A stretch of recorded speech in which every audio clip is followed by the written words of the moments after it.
درخواست وام ودیعه مسکن از سامانه جامع طرحهای حمایتی.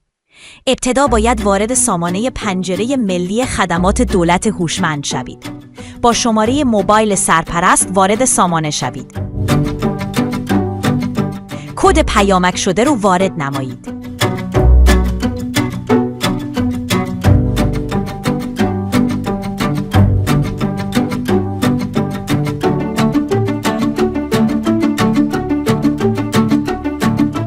بعد از ورود موفق باید وارد سامانه اسکان و املاک شده و ملک مورد اجاره رو به عنوان مستاجر ثبت نمایید.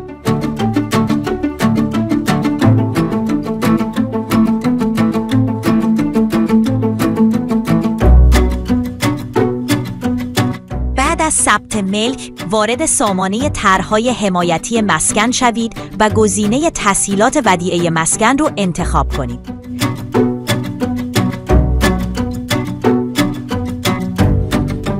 بعد از مطالعه متن گزینه میپذیرم و کلیک نمایید. در این صفحه ابتدا مشخصات فردی سرپرست خانوار نمایش داده می شود.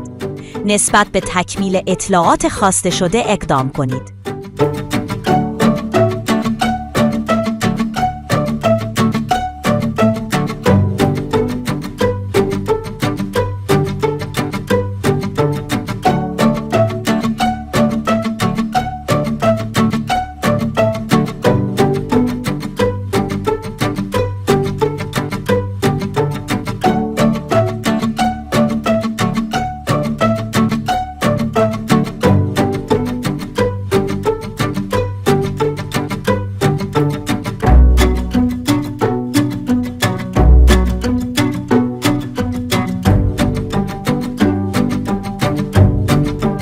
بعد از تکمیل اطلاعات سرپرست خانوار نسبت به اضافه نمودن اعضای خانوار و تکمیل اطلاعات آنها اقدام کنید.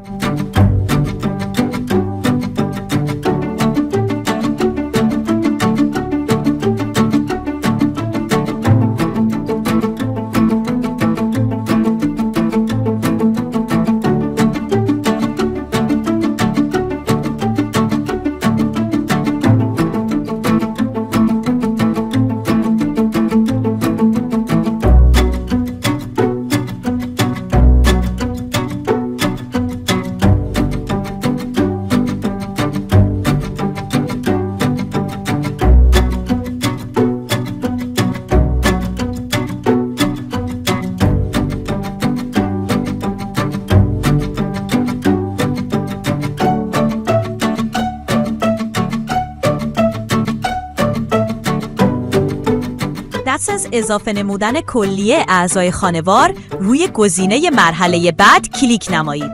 صفحه پیشنمایش اطلاعات خانوار رو با دقت بررسی نمایید و در صورت نبود مشکل روی گزینه تایید کلیک کنید.